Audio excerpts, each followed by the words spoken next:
बच्चों नमस्कार, मैं हरिनारायण एमएस कॉलेज अजपुरा में आपको भूगोल विषय के बारे में सामान्य जानकारी आपको बताएंगे जो मुख्य रूप से काम आती है। कि जैसे भूगोल विषय है, भूगोल विषय में बीए पार्ट फर्स्ट में 2 पेपर होते हैं। पहला पेपर है फिजिकल ज्योग्राफी व दूसरा पेपर का नाम है ज्योग्राफी ऑफ राजस्थान। ये दोनों पेपर हैं, दोनों पेपर अपने आप में एक अहम भूमिका निभाते हैं। अब इनमें जैसे अपने दोनों पेपर पढ़ रहे हैं तो दोनों पेपरों में अपने सबसे पहले ये देखेंगे कि जो फिजिकल ज्योग्राफी है, फिजिकल ज्योग्राफी जो राइटर है इसका, वो किस राइटर की अपने बुक्स खरीदें और बुक्स खरीद के अपने उसको क्लियर करें। तो सबसे बढ़िया जो बीए पार्ट फर्स्ट में जो टॉपिक क्लियर करता है वो सबसे बढ़िया किताब आती है डॉक्टर शविंदर सिंह की। अब ये जो डॉक्टर शविंदर सिंह है, शविंदर सिंह के भी 2 प्रकाशन आते हैं। एक आता है वसुंधरा प्रकाशन और दूसरा प्रकाशन आता है मेरिट प्रकाशन। तो जो वसुंधरा प्रकाशन है, इस वसुंधरा प्रकाशन में अपने बीए पार्ट फर्स्ट को कवरेज करता है। लेकिन ये क्या बीए पार्ट फर्स्ट के लिए सफिशिएंट है, लेकिन इसके अलावा जब आप ये जो ज्योग्राफी सब्जेक्ट पढ़ रहे हैं तो बीए पार्ट फर्स्ट, सेकंड और थर्ड तथा इसी के साथ साथ बीए पार्ट जो जब आप मास्टर डिग्री करेंगे तो मास्टर डिग्री में भी आपको ये ज़्यादा काम आएगी। कौन सी? ये वसुंधरा प्रकाशन तो केवल डिग्री के लिए काम आएगी। और डिग्री के अलावा जब आप पढ़ेंगे तो इसके अलावा इसमें एक मेरिट प्रकाशन की आती है। मेरिट प्रकाशन वाली किताब आपको परचेज करनी है और मेरिट प्रकाशन ये आपको पूरा सिलेबस कवरेज करेगी और उसी के साथ में उसमें आपने जितने भी जो टॉपिक हैं वो अच्छी तरह से लेबरेट मिलेंगे। अब इसके अलावा ये तो होगी अपने लेखक की बात, फिजिकल ज्योग्राफी। जो आपका सेकंड पेपर है, ये सेकंड पेपर है राजस्थान का भूगोल। अब जो राजस्थान का भूगोल है तो राजस्थान का भूगोल में सबसे बढ़िया जो बुक आती है वो डॉक्टर आर एल भल्ला। ये तो आपके जो बीए पार्ट फर्स्ट के लिए एग्जामिनेशन के लिए बढ़िया रहती है, यानी एग्जाम के लिए आपको सबसे बेटर रेस्पॉन्स मिलता है इसमें। और इसके अलावा जो कंपटीशन लेवल है वो होती है चंद्रमोहन सक्सेना की बुक सबसे मोस्ट आती है, जो केवल कंपटीशन के लिए आती है। चंद्रमोहन सक्सेना ये कंपटीशन के लिए। ये आपको बता दिया 2 पेपर होते हैं, दोनों पेपरों में राइटर हैं। पहला है शविंदर सिंह, दूसरा है आर.एल. भल्ला की किताब सबसे बढ़िया आपको सिलेबस कवर करेंगी। अब इसका प्रथम पेपर हो गए, पेपर प्रथम, ये द्वितीय पेपर। अब इसमें अपने सबसे पहले देखेंगे कि जो प्रथम पेपर है, ये प्रथम पेपर कितने पहले समय कितना होता है? इसमें समय आता है 3 घंटे का। 3 घंटे का समय आता है। 3 घंटे के अंदर आपको करने, इसमें 3 घंटे में अंक कितने का है? कुल 75 अंक का, यानी 75 अंक है इसमें। 75 अंक 3 घंटे में। अब इसमें जो अपने जैसे क्वेश्चंस की मार्किंग करें तो इसमें 15, यानी कहने का मतलब 10 क्वेश्चन आते हैं। 10 क्वेश्चन में आपको कितने करने हैं? 5 क्वेश्चन करने आते हैं। लेकिन इसमें एक नोट्स लिखा हुआ आता है, एक नोट्स लिखा आता है कि प्रत्येक खंड से क्वेश्चन करते हुए कुल 5 क्वेश्चन के जवाब दीजिए। कुल 5 क्वेश्चन के जवाब दीजिए, 5 प्रश्नों के उत्तर दीजिए, जिसमें 5 में से जो पहला क्वेश्चन है वो सभी के लिए क्या होता है? अनिवार्य होता है। पहला क्वेश्चन क्या होता है? जो क्वेश्चन नंबर फर्स्ट होता है, यानी प्रश्न नंबर फर्स्ट, ये फर्स्ट क्या होता है, अनिवार्य होता है। अब अनिवार्य जो है ये अनिवार्य है, इसमें भी इस अनिवार्य प्रश्न को भी दो भागों में बांटा जाता है, पहला अ भाग और दूसरा ब भाग। अ भाग में क्या, विश्व का मानचित्र दिया जाता है, विश्व का मानचित्र दिया जाता है। इस मानचित्र में विश्व का मानचित्र दिया जाता है। अब इसका विश्व का मानचित्र में आपको 10 ऑप्शन दिए होते हैं। 10 ऑप्शन में से केवल 5 ऑप्शन आपको ये ड्राइव करने के लिए कहा जाता है कि विश्व के मानचित्र में किन्हीं 5 को विश्व के मानचित्र में दर्शाइए। अब जब 5 को दर्शाया है तो प्रत्येक कितने का, 1.5 अंक का होगा, 1.5 तो 5 बराबर 7.5 अंक। तो 7.5 अंक का ए पार्ट। वैसे दूसरा पार्ट है। अब दूसरे पार्ट में भी क्या होता है कि इसमें आपको दिए होंगे 10 एलिमेंट दिए होंगे और 10 एलिमेंट में वही 5 एलिमेंट करने के लिए कहा जाएगा। अब उसमें क्या होता है कि शॉर्ट टर्म्स, जैसे भूकंप से क्या तात्पर्य है, आगे भूकंप। अब भूकंप में केवल लघु उत्तर देना है, 3-4 लाइनों में देना है। तो वैसे ये भी क्या हो जाएगा, यानी 1.5 अंक का इंटू 5 बराबर 7.5। ये हो गया आपका पहला क्वेश्चन। और कितने अंक का, 15 अंक का। अब 75 में से 15 माइनस किए तो कितने बचे, 60 अंक। अब 60 अंक आपके पास में बच रहे हैं, तो 60 अंक में भी आपका डिवाइडेशन है। वो डिवाइडेशन कैसे है, जैसे ये क्या है, खंड वाइज बटा हुआ है। तो जैसे खंड ए, खंड ब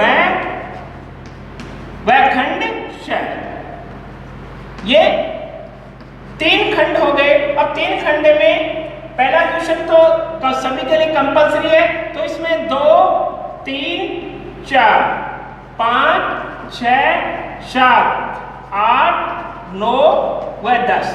अब ये आपके पास में कितने 9 क्वेश्चन रह गए। तो 9 क्वेश्चन में से आप में टर्म कंडीशन के अनुसार उसमें लिखा हुआ है कि प्रत्येक खंड से एक क्वेश्चन का चयन करते हुए कुल 5 क्वेश्चन के जवाब दीजिए।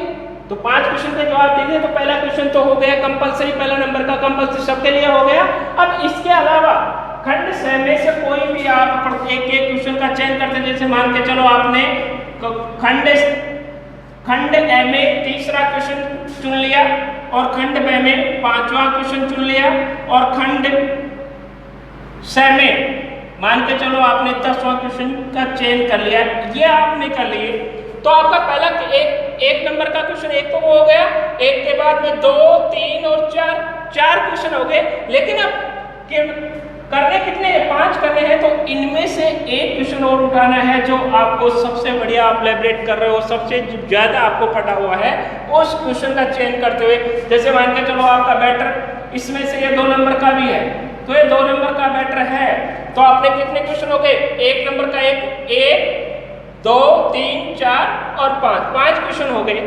ये 5 क्वेश्चन आपको करने हैं। लेकिन बच्चों मैं आपको एक चीज बता दूं, क्योंकि पेन और कॉफी हाथ में ले लो और ये लिखना स्टार्ट कर दो, क्योंकि बाद में ये आपके दिमाग में नहीं आएगी, क्योंकि याद नहीं रहता, आप भूल जाते हो और फिर आपको इस चीज का अनभिज्ञ होता है और गलतियां करते हो। तो पेन और कॉपी हाथ में होनी चाहिए। अब इसमें अपने जो खंड है गलतियां कहाँ कर रहे हैं कि गलतियां उसमें जो नियम के अनुसार। अब इसमें ये लिखा हुआ है कि प्रत्येक खंड में से, लेकिन ज्यादातर बच्चे क्या करते हैं, इसी में जैसे एक खंड है, एक खंड में तो 3 क्वेश्चन आ रहे हैं, 3 के 3 कर दिए।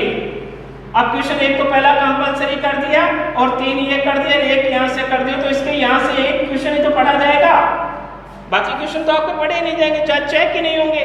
तो आपके क्वेश्चन तो गए, तो आपके ये क्वेश्चन गए। तो इन चीजों से बचना है आपको, और बचते हुए इन क्वेश्चनों का ध्यान पूर्वक इनका क्या करना है। अब जो ज्योग्राफी सब्जेक्ट है, ज्योग्राफी सब्जेक्ट में सबसे ज्यादा आपको मेन चीजें ये ध्यान रखनी है कि जो भी क्वेश्चन करो वेल अपडेट क्वेश्चन करना है, वेल अपडेट क्वेश्चन करना है तो उसकी साथ में सबसे पहले आपको ये ध्यान रखना है कि जो भी क्वेश्चन कर रहे हो उसको आप जैसे उसका मानचित्र में, या तो मानचित्र में जैसे आपने फिजिकल ज्योग्राफी कर रहे हो तो फिजिकल ज्योग्राफी में जैसे मान के चलो आप दिखा रहे हो वोल्केनो दिखा रहे हो, ज्वालामुखी दिखा रहे हो तो ज्वालामुखी के बारे में आप उसमें मैप में दिखाओ कि ज्वालामुखी सबसे ज्यादा कहाँ विस्फोटित होते हैं, कौन कौन सी कहाँ हो रही है, उनका आपको क्या करना है, उसको मानचित्र में मेंशन करना है। तो उसमें सबसे ज्यादा डायग्राम की भूमिका होती है, डायग्राम को आपको इसमें सबसे ज्यादा दिखाना है। तो ये तो क्या हो गया, इसका तरीका हो गया।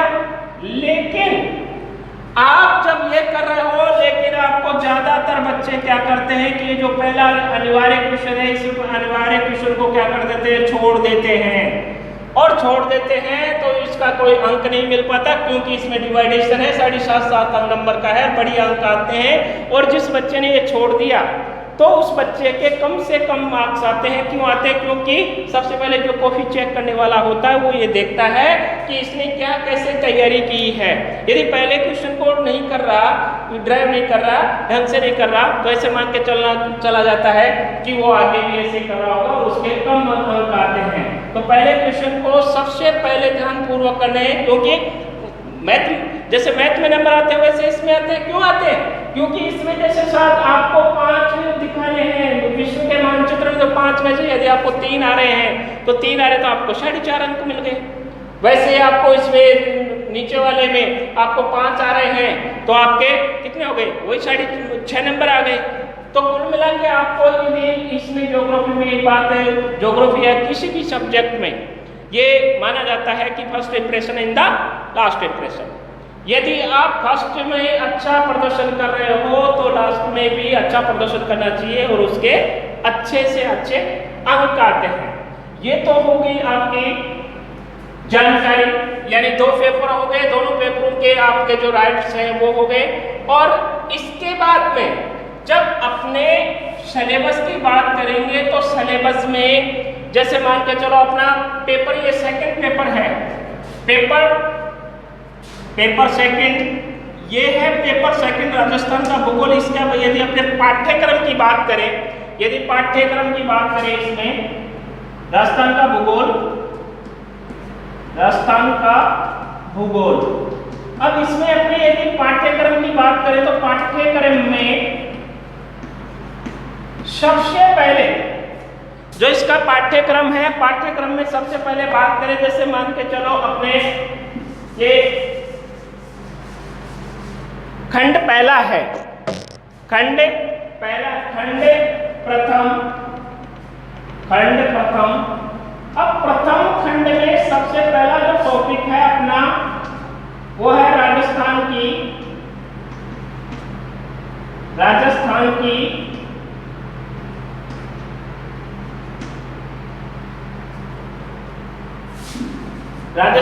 स्थिति एवं विस्तार। राजस्थान की स्थिति व विस्तार। तो अपने तो राजस्थान की स्थिति एवं विस्तार है, तो राजस्थान की स्थिति एवं विस्तार के बारे में अपने को विस्तृत रूप से पढ़ना है। अब राजस्थान की स्थिति एवं विस्तार में सबसे ज्यादा अपने जैसे मान के चलो अपने किसी भी, चाहे उत्तर हो, चाहे उत्तर से दक्षिण और उत्तर से दक्षिण व पूर्व से पश्चिम, यह अपने को जानकारी बतानी है। और बताने के पश्चात अपने इसमें सबसे ज्यादा ये तो हो गया इसकी स्थिति। अब जैसे मान के चलो इंडिया के मैप में अपने इसकी स्थिति बताएं तो इसकी स्थिति कौन सी होगी, वो स्थिति अपने को इसमें स्थिति दिखानी है। अब स्थिति कब दिखा पाएंगे? जब अपने मानचित्र देखेंगे और मानचित्र में अपने वो सारी लोकेशन इसमें ड्राइव करेंगे, तब इसका पता चलेगा, रोड इसका विस्तार तभी पता चलेगा। अब इसके बाद में जैसे इसका सेकंड टॉपिक है भौतिक स्वरूप। भौतिक स्वरूप या भौतिक विभाजन किसका? राजस्थान का। भौतिक विभाजन या भौतिक स्वरूप। अब राजस्थान का जो भौतिक स्वरूप है वो भौतिक स्वरूप या भौतिक विभाजन है। मुख्य रूप से कितने भागों में बांटा गया है? 4 भागों में बांटा गया है। उन 4 भागों का अपने विस्तार पूर्वक क्या करेंगे? अध्ययन करेंगे। इसके बाद में जो तीसरा एलिमेंट होता है, जो तीसरा टॉपिक है, वो है अफवाह प्रणाली। अब अफवाह प्रणाली या झीलें यानी ड्रेनेज सिस्टम। अफवाह प्रणाली में, अब अफवाह प्रणाली में नदियों का आपने क्या करेंगे? उसमें वर्णन करेंगे, नदियों का वर्णन पढ़ेंगे। यानी कौन सी, जैसे राजस्थान की नित्यवाही नदियों के बारे में पूछा जाए, यानी वर्ष में बहने वाली नदी तो कौन सी नदी है? चंबल नदी नहीं है, चंबल और माही नदी। तो चंबल और माही नदी का आपने वो उदाहरण दे सकते हैं। ये तो कौन सा हो गया? अफवाह प्रणाली। अब अफवाह प्रणाली में अपने मुख्य रूप से राजस्थान में 3 प्रकार की नदियां बहती हैं। कौन सी मुख्य रूप से? एक तो आंतरिक प्रवाह प्रणाली और एक बाह्य। तो 2 प्रकार की प्रणालियों का अपने विस्तृत रूप से इसमें अध्ययन करेंगे। और वो अध्ययन अपने कब करेंगे? जब इसका विस्तार रूप से विभाजन करेंगे। अब इसके बाद में जो चौथा है अपना है जलवायु, क्लाइमेट। चौथा पॉइंट है जलवायु यानी क्लाइमेट, CLIMATE, क्लाइमेट। ये क्लाइमेट है। तो क्लाइमेट के बारे में यदि अपने एनसीईआरटी की बुक्स पढ़े तो एनसीईआरटी की बुक में सबसे ज्यादा जो बताया गया है वो क्लाइमेट के बारे में ये कहा गया है कि राजस्थान को मुख्य रूप से 4 ऋतुओं में विभाजन किया गया है। ये तो क्या है इसका विभाजन क्लाइमेट का, यानी 4 ऋतुओं में उसको बांटा गया है। लेकिन अपने क्लाइमेट शब्द है, ये क्लाइमेट शब्द वैसे जर्मन भाषा का शब्द है और इस जर्मन भाषा के शब्द का अकॉर्डिंग अपने बात करते हैं तो इसमें सबसे ज्यादा जो क्लाइमेट के बारे में, एक तो कोपेन का वर्गीकरण, एक तो किसका? कोपेन का वर्गीकरण, दूसरा थानवेट का वर्गीकरण, कोपेन का वर्गीकरण, थानवेट का वर्गीकरण। मुख्य रूप से कोपेन का जो वर्गीकरण है, ये कोपेन का वर्गीकरण जलवायु को, इसमें अपने राजस्थान की बात करते हैं, विश्व की बात करते हैं और इंडिया की भी बात करते हैं। यानी तीनों का अपने इसमें क्या करेंगे? कोपेन ने इसका क्या किया है? जलवायु वर्गीकरण किया है। यानी तीनों को आधार मानकर, किसको? तीनों को, यानी विश्व का भी किया है, भारत का भी किया है और राजस्थान का भी किया है। अब जब भारत का किया है तो भारत में उसने वर्षा को आधार माना है, वर्षा को आधार मानकर उसको वर्गीकरण किया है। और राजस्थान में इसने वर्षा तथा वनस्पति को आधार मान के क्या किया है? वर्गीकरण किया है। ये चौथा पॉइंट। अब इसके बाद में जो 5वां है एक मिट्टी संसाधन। इसमें कोपेन के अलावा थानवेट भी है और 5वां है मिट्टी संसाधन। मिट्टी संसाधन। अब जो मिट्टी है, मिट्टी संसाधन में सबसे ज्यादा आपने क्या पढ़ने को मिलेगा?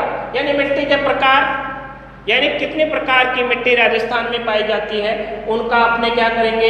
वर्णन करेंगे। अब मिट्टी प्रकार पढ़ने के पश्चात अपने जैसे राजस्थान में मिट्टी अपर्दन की कौन कौन सी विधियां हैं, यानी मिट्टी अपर्दन कैसे होती है, उसको उर्वरक कैसे बनाया जाए, उर्वरक शक्ति कैसे बढ़ाई जाए, ये इसमें अपने मिट्टियों के प्रकार हो गए।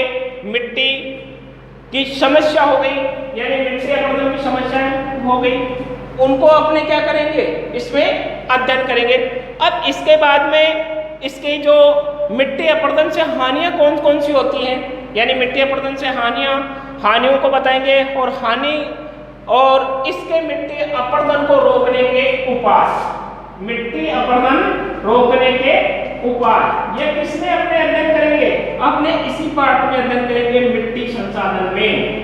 मिट्टी संसाधन में ये आगे ये बात समझ में, क्योंकि जो मिट्टी संसाधन है, मिट्टी संसाधन के माध्यम से ही, क्योंकि अपना जो इंडिया है, अपना जो भारत देश है, ये भारत देश कैसा है?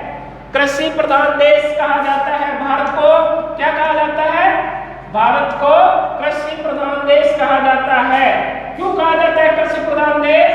क्योंकि जो भारत की जो जनसंख्या है वो 70% जनसंख्या किस पे आधारित है?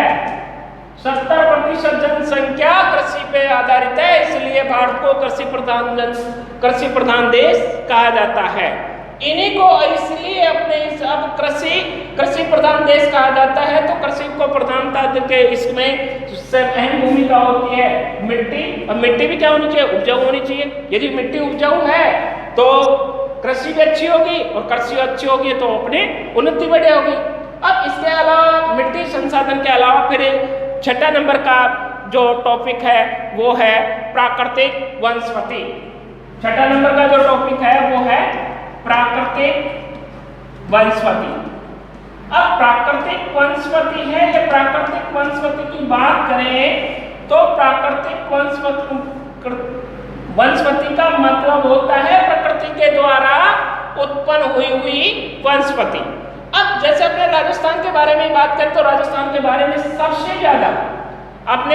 सबसे ज्यादा वनस्पति कौन से जिले में पाई जाती है? यानी जिले में पाई जाती है तो अपने सबसे ज्यादा वनस्पति पाए जाने वाला जिला कौन सा है? उदयपुर। कौन सा है? उदयपुर। उदयपुर है, उदयपुर के बाद में बांसवाड़ा है। ये दो जिले ऐसे हैं जो सर्वाधिक क्या करते हैं? वनस्पति देते हैं। अब वनस्पति में भी वनस्पति के प्रकार देखने हैं, वनस्पति को रोकने के उपाय हैं, वनस्पति कैसे पाई जाती है, ये पर्यावरण प्रदूषण इसमें इसी में फिर प्राकृतिक में इसी में पढ़ना है अपने को पर्यावरण प्रदूषण। अब पर्यावरण प्रदूषण शब्द है तो पर्यावरण प्रदूषण शब्द आ गया तो पर्यावरण किससे रिलेटेड है? प्राकृतिक वनस्पति से, क्योंकि वनस्पति किस पे है? पर्यावरण से संबंधित, और पर्यावरण संबंधित आपसी में एक दूसरे से क्या है? रिलेटिव है। तो ये क्या हो गया। अब इसके बाद में जो नेक्स्ट है अपना सिंचाई। सिंचाई की सातवां जो टॉपिक है सिंचाई। अब सिंचाई मुख्य रूप से राजस्थान में बात करें तो कौन कौन से हैं? कुएं, तालाब व नहरें। कुएं, तालाब, नहरें व नलकूप।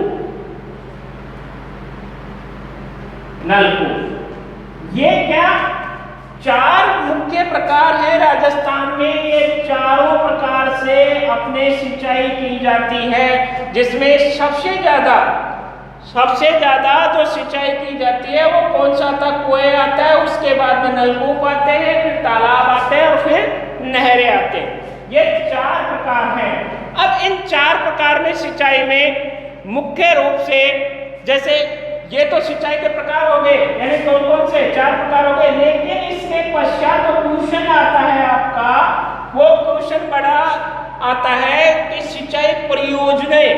तो सिंचाई परियोजना में जैसे चंबल परियोजना, माही बजाज सागर परियोजना, चंबल परियोजना हो गई, माही बजाज सागर परियोजना हो गई, भांकड़ा नांगल हो गया, ये मुख्य परियोजना है। इन मुख्य परियोजनाओं में से एक क्वेश्चन आपके डेफिनेटली एक आता है और उस क्वेश्चन को विस्तार बड़ा क्वेश्चन आता है और उसको आपको करने के लिए बोला जाता है। तो उसमें जैसे चंबल परियोजना है तो चंबल नाम से विदित हो रहा है कि जो चंबल है, अब चंबल नदी पे जो बनाई हुई है वही चंबल परियोजना है। माही बजाज सागर पे जो डैम है उसी पे बनाई हुई है और वो क्या सप्लाई कर रहा है तो उसका माही बजाज सागर हो गया। अब इसके बाद में है कृषि, एग्रीकल्चर, यानी 8वां पॉइंट है कृषि, जो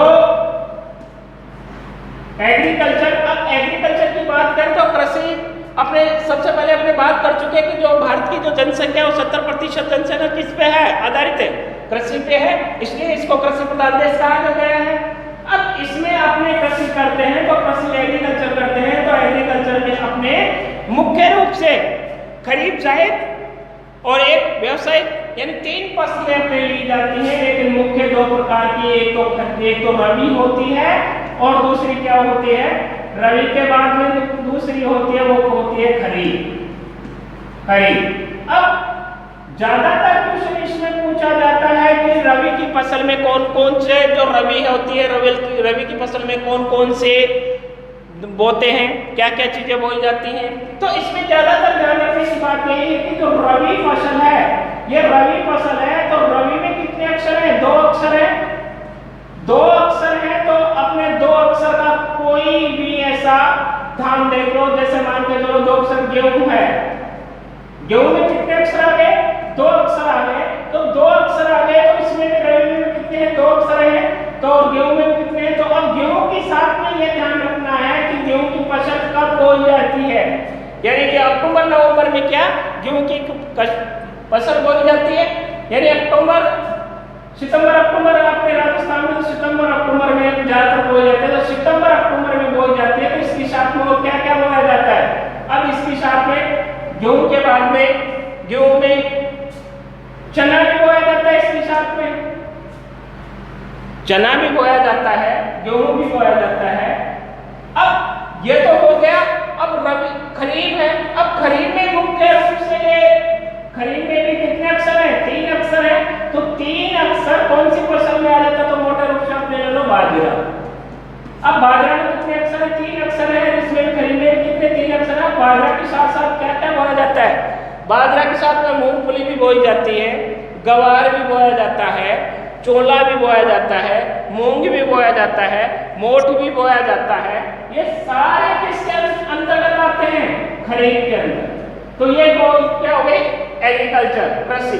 कृषि के बाद में अपना जो नेक्स्ट टॉपिक है वो है शक्ति संसाधन। कौन सा है? शक्ति संसाधन। अब शक्ति संसाधन यानी अपने शक्ति के संसाधन मुख्य रूप से कौन कौन से माने जाते हैं? जैसे कोयला है, पेट्रोल है, ये मुख्य रूप से ज्यादातर यही माने जाते हैं, कोयला व पेट्रोल।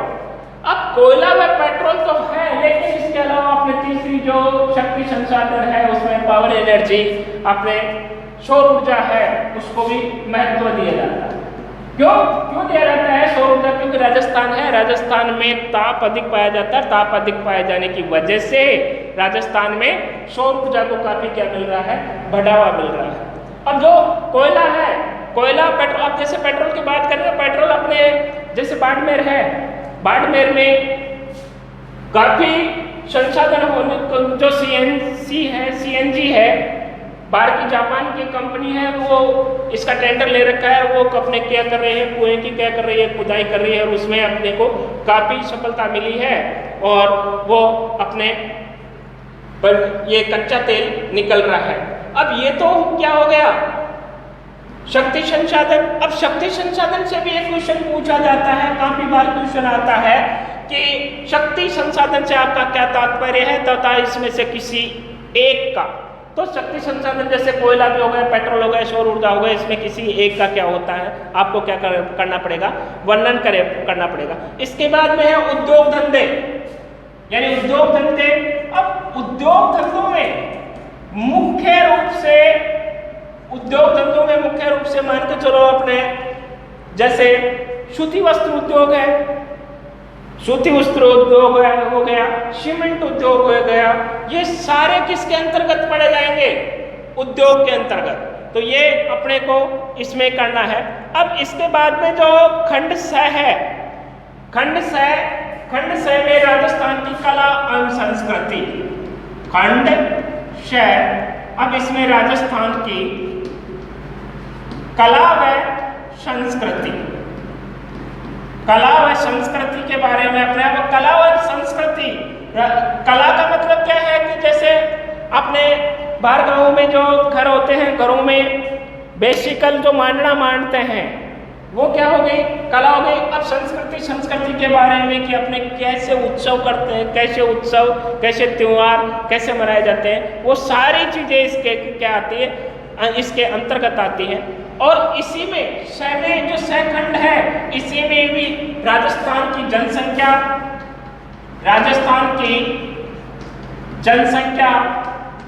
बड़ा क्वेश्चन आता है इसमें। राजस्थान की जनसंख्या हो गई, वृद्धि हो गई, घनत्व हो गया, ये सारी चीजें इस क्वेश्चन में पूछी जाती है। ये क्वेश्चन बहुत ही मोस्ट माना जाता है। क्यों माना जाता है? क्योंकि इसमें राजस्थान की जनसंख्या वृद्धि, घनत्व तथा जनसंख्या वृद्धि को नियंत्रण करने के उपाय, ये सारी चीजें आपने इसमें क्या करनी है, तैयार करनी है। इसलिए ये क्या माना जाता है, मोस्ट क्वेश्चन माना जाता है हर एक बार। यानी हर बार ये क्वेश्चन रिपीट होता है कि राजस्थान जनसंख्या वृद्धि से आपका क्या तात्पर्य है तथा इसको नियंत्रण करने के उपाय बताइए। ज्यादातर क्वेश्चन इसके बारे में आता ही है।